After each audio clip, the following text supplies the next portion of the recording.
Agradecendo imensamente ao doutor Gustavo pela generosidade do convite.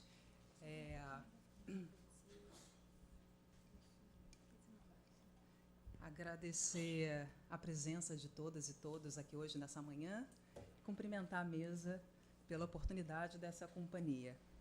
Bom, eu passo a leitura da fala. Nós, pesquisadores da Antiguidade Clássica, enfrentamos no exercício do nosso ofício um grande desafio: as fontes primárias. Não apenas porque séculos nos separam e o processo de transmissão dessas fontes se submeteu aos efeitos do tempo, de lapsos de copistas no que diz respeito às fontes textuais e das consequências interpretativas de vários momentos civilizatórios, mas também porque esses registros, em sua grande maioria, foram produzidos e reproduzidos por grupos designados pela sociedade a quem fora concedido o direito de dizer. Com exceção das fontes epigráficas, que vêm sendo organizadas desde 1863 e reunidas em vários volumes numa obra intitulada Corpus Scriptorum Latinorum, é um corpo de inscrições latinas, homens da elite estabeleciam o que era dito e o que não era dito. Isso porque Roma se estabelece sobre um princípio patriarcal. Somado ao fato de a grande maioria das representações femininas terem sido elaboradas por sujeitos masculinos, a abordagem historiográfica, tradicionalmente construída, acompanhava essas perspectivas, sem sugerir um diálogo crítico com essa antiguidade. Conforme Cavicchioli, os movimentos feministas dos anos de 1960 impulsionaram o estudo sobre as mulheres em diversos momentos históricos, não apenas pautando a temática da mulher e do feminino, bem como reivindicando a presença de mulheres como agentes de mudanças ao longo da história. Contudo, a elaboração do gênero como uma categoria histórica, difundido pelo estudo da historiadora norte-americana Joanna Scott, em 1990, parece ter contribuído para a concepção de uma epistemologia feminista que vem se estabelecendo com importantes estudos no contexto da Antiguidade Clássica, como o livro Feminist Theory and the Classics, publicado em 1993. Nesse sentido, ter a mulher como objeto de pesquisa na Antiguidade Greco-Romana, com vistas a propor uma reflexão crítica que permita compreender a construção de gênero, sem abandonar argumentos relevantes tais como classe, etnicidade e temporalidade, se configura como algo desafiador. Não apenas pela grande maioria das fontes terem tido como sujeitos os homens, e pelo fato dos estudos clássicos se constituírem como um dos campos acadêmicos mais conservadores, hierárquicos e patriarcais, conforme Skinner comenta, e ainda pelo fato do estudo sobre as mulheres e o feminino, em sua grande maioria, se debruçarem sobre as mulheres da elite, mulheres de nobilitas, visto que a maior parte das fontes representam esse tipo de mulher, mas também por estarmos vivenciando um processo de elaboração de uma teoria feminista do conhecimento no âmbito dos estudos clássicos. Em meio a diversas representações de mulheres na antiguidade, uma, em particular, nos chamou a atenção, especialmente por um termo adotado pelo autor ao se referir a uma mulher: andrógenes, substantivo feminino, palavra de origem grega, termo escolhido por Valério Máximo, historiador romano, que, ao se referir à Mésia, romana que advogou em causa própria, fez uso do referido termo, cuja definição, segundo Gaffiot, é mulher que tem a coragem de um homem. Valério Máximo, historiador do início do Principado Romano, compôs a obra intitulada Factorum ac Dictorum Memorabilium Libri, os livros dos fatos e ditos memoráveis. Uma coletânea dividida em 9 livros que reúnem histórias reais consideradas como modelos. No capítulo 3, intitulado pelo historiador de mulieribus quae causas apud magistratus egerunt, sobre as mulheres que advogaram perante magistrados, dedicado a apresentar, segundo Titrone, diferentes virtudes e das suas manifestações nas esferas públicas e privadas, Valério Máximo expõe a história de 3 mulheres romanas que subverteram a ordem social ao atuarem na esfera pública e jurídica, configurando o que Madeira denomina de as primeiras advogadas romanas, quais sejam Amésia, Afrânia e Hortência. O que torna esse feito excepcional, fazendo com que o historiador dedicasse um capítulo exclusivamente a relatar esses fatos. Observemos a seguir o que o historiador apresenta sobre esses episódios em seu registro. E nem sequer deve-se se silenciar a respeito destas mulheres, cuja condição da natureza e o decoro à estola não foram capazes de impedir que se silenciassem no fórum e nas ações judiciais. Valério Máximo inicia o seu capítulo com uma concisa introdução, apresentando o argumento do seu discurso. O trecho, a despeito das poucas linhas, nos permite tecer importantes reflexões sobre a representação da mulher e do gênero feminino na Roma republicana. Isso porque o historiador faz uso de expressões que vão delinear uma identidade sociocultural de mulher e de feminino, que irá se estabelecer sob 2 aspectos, físico e moral. Ao fazer uso da expressão conditio naturae,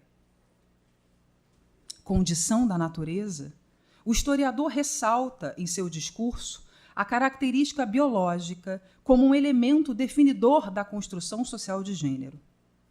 Nessa perspectiva, tal característica deveria, por si só, afastar não apenas Amésia, Afrânia e Hortência, bem como todo e qualquer ser que compartilhasse dessa mesma conditio naturae, que pode ser compreendida nesse contexto como ter nascido com o sexo feminino. O determinismo biológico que compreende a conditio naturae e que indica a existência de uma conditio feminae, uma condição de mulher, se filia a aspectos de fragilidade, ao menos em textos jurídicos clássicos, como aponta Joëlle Bocquin, em estudo dedicado aos termos infirmitas, imbecilitas e fragilitas, todos podendo ser traduzidos como fragilidade. Na composição de um léxico que a autora denomina de vocabulário da fraqueza feminina, em textos jurídicos romanos dos séculos III ao VI. Em seu artigo, a autora conclui que não há razão para pensar que a consideração da fraqueza feminina nos textos jurídicos seja uma inovação posterior ao direito clássico, sobre a qual a compilação justiniana, mais uma vez, enfatizaria. Pelo contrário, parece que essa noção é uma constante na lei, do III ao VI século, e que não pode ser interpretada como uma novidade de inspiração cristã.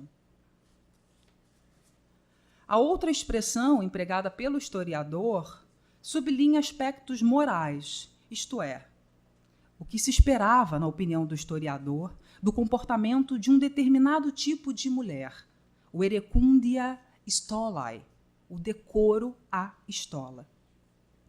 O vocábulo de origem grega se refere ao traje tipicamente feminino utilizado exclusivamente pela matrona romana, cidadã romana, nascida livre e casada com um cidadão romano.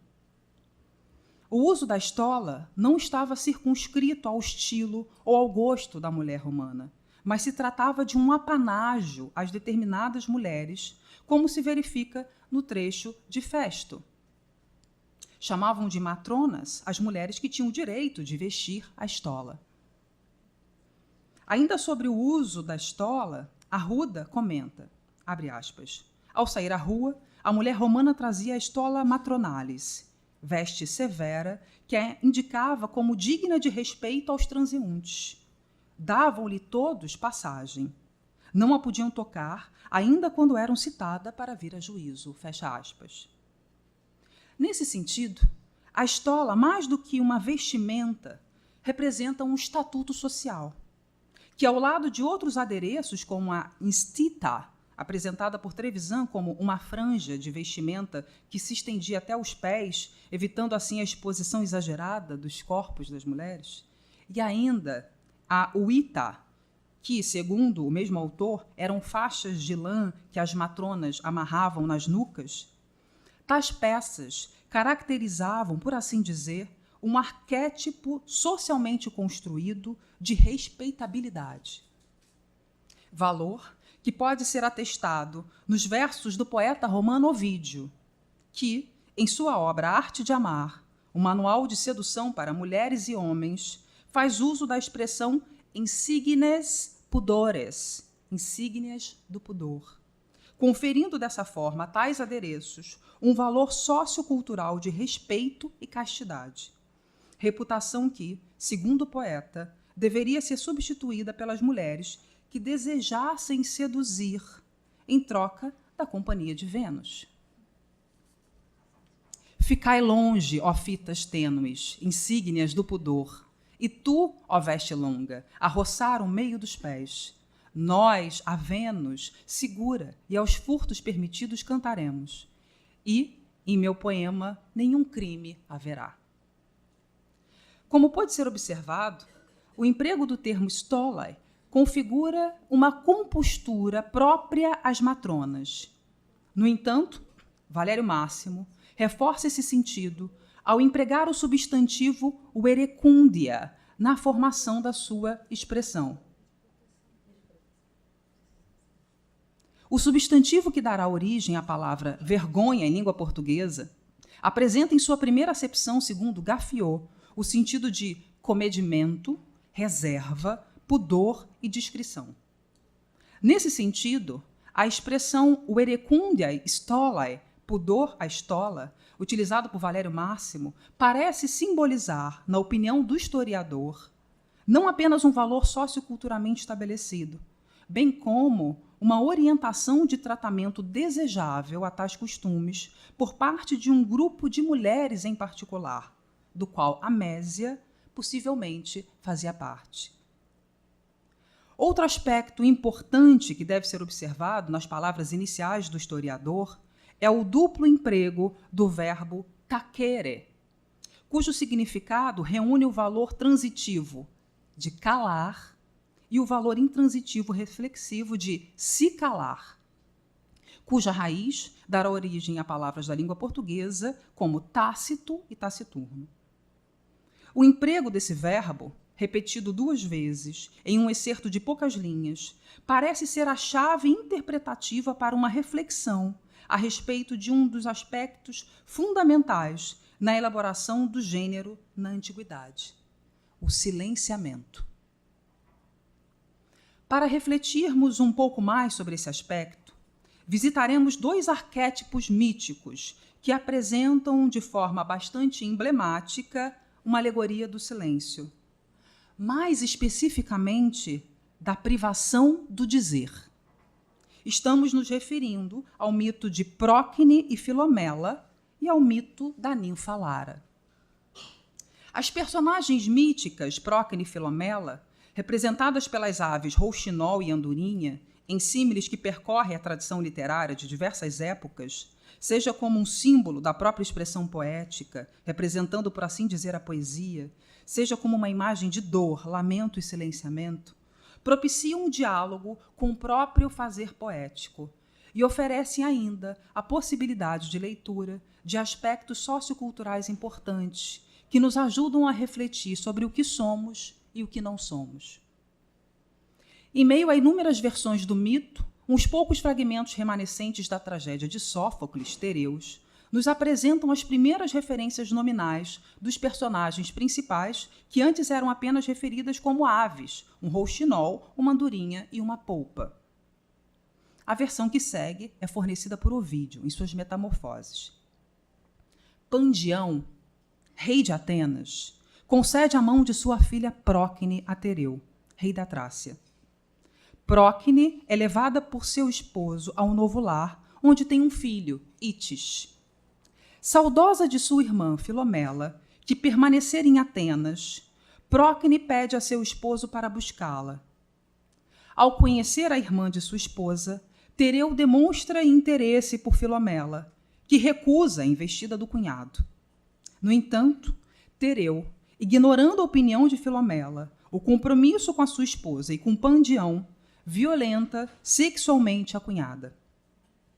A fim de evitar que Filomela contasse o ocorrido, Tereu corta a língua de Filomela, que, a fim de denunciar o ocorrido à irmã, começa a tecer um bordado, ilustrando toda a violência sofrida.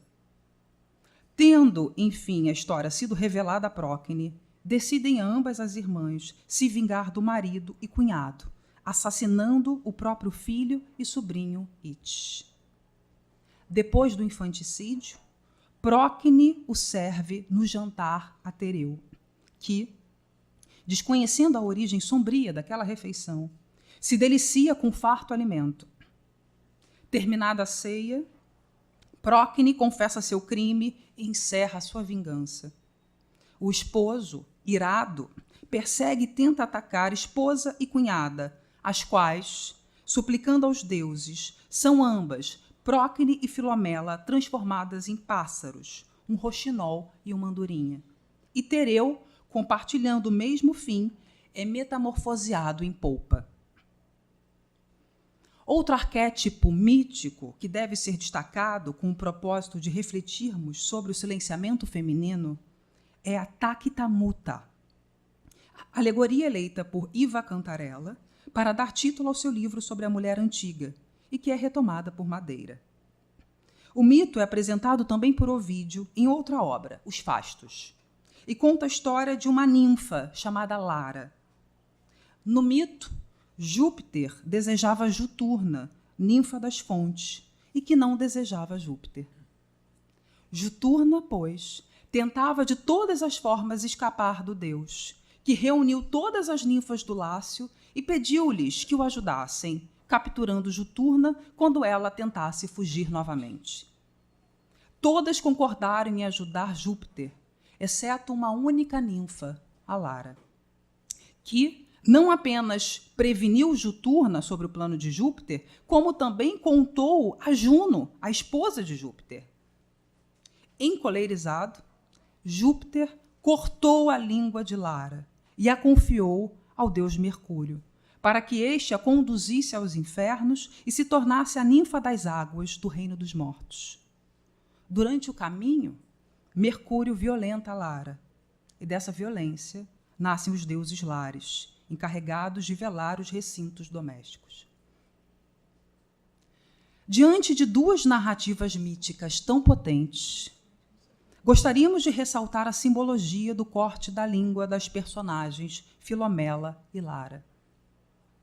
Tereu corta a língua da sua cunhada para impedi-la de denunciá-lo, assim como Júpiter, como um ato de vingança pela não obediência da ninfa, corta a língua de Lara. Desse modo, Filomela e Lara têm a sua capacidade de falar permanentemente suprimida. Elas são postas forçosamente em silêncio. Para ampliarmos as possibilidades de leitura desse forte símbolo, cabe sublinhar o contexto sociocultural em que se insere o mito, levando em consideração o primeiro registro da peça trágica sofocliana Tereu e as obras ovidianas. É certo que 5 séculos distanciam as duas obras e que muitas questões culturais diferenciam a Grécia clássica da Roma clássica. No entanto, a despeito dessas especificidades, pouco se transformou em relação ao direito de fala da mulher na sociedade, pois o silenciamento feminino se configura como elemento de constituição do próprio gênero masculino, cujo sustentáculo é a relação de poder. Conforme observa Mary Beard, que ilustra o seu argumento com a passagem homérica em que Telêmaco silencia sua própria mãe, Penélope, como podemos observar na tradução de Trajano Vieira. Retoma aos teus valores no recinto acima, a roca e ao tear. Ordena que as ancilas façam o mesmo, pois ao homem toca, a mim sobremaneira, responsável pelo alcácer, o apalavrar. Nesse sentido, o corpo de Filomela e Lara, ambas violadas 2 vezes, reflete a construção de uma identidade masculina na figura de Tereu e Júpiter, que se pauta em práticas de violência física e simbólica de apagamento feminino. O que atravessa a construção social de gênero é a relação de poder estabelecida nessa sociedade pelo discurso público. Nesse sentido, o corte da língua simbolizaria um esvaziamento social, um apagamento de um Estado civil, em um contexto sociocultural cuja potência está no apalavrar, o falar em público. É importante observar que a cabeça e o pescoço eram áreas comuns de autoferimento por parte das mulheres. Segundo o estudo de Marquette, guiado por Lorrault, a forma mais comum de suicídio entre mulheres nos textos clássicos trágicos é o enforcamento. Sobre esse assunto, as autoras discorrem. A morte feminina vem pelo pescoço, quer seja pelo laço, quer pela degola. O pescoço, visto pela parte da frente, da garganta, é o ponto forte da beleza das mulheres, além de ser o ponto de sua maior fragilidade. O sopro da vida se localiza nele. Após ser cortada, a garganta dá lugar a outro vocábulo, laimos, goela, pois uma vez cortada a bela superfície do pescoço, a morte se introduz no interior do corpo. O que quero destacar é que essa forma de extermínio, ferimento na cabeça, pescoço, anula triplamente as personagens femininas. 1. Quando são mortas ou mutiladas. 2. Quando são mortas ou mutiladas sendo atingidas na cabeça, o que simbolizaria uma amputação social no sentido de assegurar o estatuto social da mulher enquanto sujeito não discursante. E, por fim, 3. Por todas essas ações serem a criação poético-literária de sujeitos masculinos. Depois dessas reflexões em torno do argumento apresentado pelo historiador, vejamos o que Valério Máximo nos diz a respeito de Amésia. Amésia, em virtude da sua habilidade retórica apresentada em sua defesa, parece ser oriunda de classe abastada, como sugere Madeira. A descrição da defesa de Amésia é inicialmente qualificada por Valério Máximo através do emprego de dois advérbios, dilicter e fortiter. Passemos à leitura do trecho. Quando Amésia Cência era ré, sob a pretura de Lúcio Tício, defendeu ela mesma a sua causa com enorme afluxo de pessoas e cumpriu todas as partes e itens de sua defesa, não somente com diligência, mas também com muita coragem. E já na primeira ação foi liberada, e com quase todos os votos. E porque escondia sobre o aspecto de uma mulher um ânimo viril, disseram que ela mais parecia um orador romano. O emprego de advérbios feito pelo historiador em seu discurso parece destacar que as características atribuídas em sua apresentação estão circunscritas à ação expressa pelo termo executa, participio passado do verbo execor, executar. O que pode nos sugerir que, à primeira vista, tais características implicariam nas circunstâncias da ação e não na agente do discurso. No entanto, Logo imediatamente, o autor inicia a descrição que caracteriza a sua representação da Mésia. Em primeiro lugar, retomando a concepção da condição da natureza com a expressão specie feminae, aspecto de uma mulher. Forma que, por sua vez, é modificada por elementos identificados na maneira como a Mésia se defendeu, diligiter e fortiter, estabelecendo dessa forma uma relação de causa e efeito entre o modo de fazer e o ser. Características que transfiguram a sua conditio feminae, sugerindo a criação de uma identidade híbrida que congrega elementos de natureza feminina e de natureza não feminina. Androgynem, portanto, é a expressão escolhida por Valério Máximo para definir a Mésia, que passa a se tornar uma não-mulher. O vocábulo é, como já fora dito, de origem grega e provém do substantivo andróginos, comumente traduzido por andrógeno ou hermafrodita. Segundo Lees and Short, o sentido de andrógenes pode ser compreendido como uma mulher heróica e masculina. Para Faria, o termo pode ser apreendido como uma mulher com coragem de homem. Opinião compartilhada por Saraiva, que define andrógenes como uma mulher de coragem varonil. Gaffiot interpreta como mulher que tem a coragem de um homem. Já no Oxford Latin Dictionary, não será enfatizado nenhum aspecto de semelhança com o gênero masculino. Um apelido dado para uma mulher masculina. O volume 1 do Dictionary of Greek and Roman Biography and Mythology, editado por William Smith, irá descrever a Mésia como, abre aspas, um exemplo de mulher que defendeu sua própria causa perante o pretor. Ela foi chamada de andrógenes por ter o espírito de um homem com uma forma feminina, fecha aspas. Cabe destacar ainda a natureza gramatical feminina do substantivo, que se contrapõe ao termo masculino andrógenos, o que significa dizer que o vocábulo andrógenes só poderia ser atribuído a nomes femininos. Contudo, o que faz de a Mésia uma não-mulher não é um elemento físico, mas sim a construção do seu discurso, compreendido, em primeiro lugar, no ato de falar em público, e, em segundo lugar, no ato de fazer a sua própria defesa, e, por fim, no ato de fazer a sua própria defesa com diligência e coragem.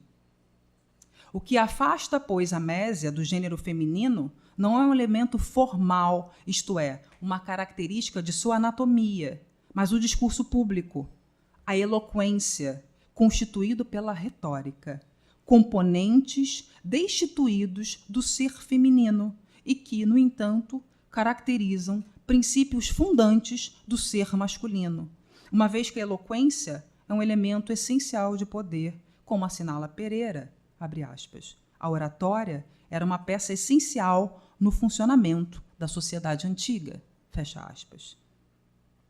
Vale ressaltar que das 3 mulheres apresentadas pelo historiador, apenas Hortência teve o seu reconhecimento na tradição histórico-literária, o que é, a miúde, justificado pelo fato de Hortência ser filha de Hortêncio, um grande orador romano, o que foi apresentado pelo autor como um referendo cultural e genético para a habilidade da filha. Porém, tendo a Mésia sido bem-sucedida em sua defesa, posto que foi absolvida por maioria dos votos, por que seu nome não figura como um modelo retórico? A resposta parece estar exclusivamente relacionada ao termo utilizado pelo historiador, andrógenes.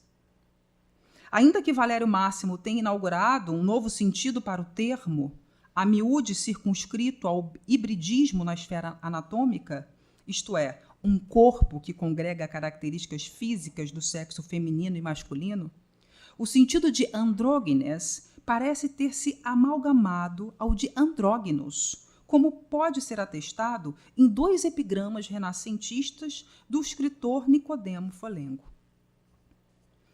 Essa composição parece justificar ainda o sentido em língua portuguesa do termo andrógeno, razão pela qual não adotamos em nossa tradução tal expressão vernácula, preferindo, pois, o desenvolvimento da concepção valeriana de androginia, conceito que reúne, como observamos, valores sociais, culturais e morais.